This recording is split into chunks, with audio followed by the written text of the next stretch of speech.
নমস্কার, আজও একটা অঙ্ক নিয়ে সেই অঙ্কটা বলা আছে একটি বৃত্তের ক্ষেত্রফল 154 বর্গ সেমি হলে বৃত্তের পরিধি কত? উত্তর হবে 44 সেমি।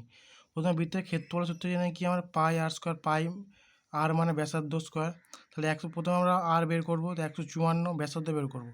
তো 154 মানে সমান পাই আর স্কোয়ার, তো 154 সমান 22/7 ইন্টু আর স্কোয়ার। আটটাকে পায়ে নিয়ে এসে 54টাকে পায়ে নিয়ে গেলে তাহলে কী হবে? 154/22 ইন্টু 7 হয়ে যাবে।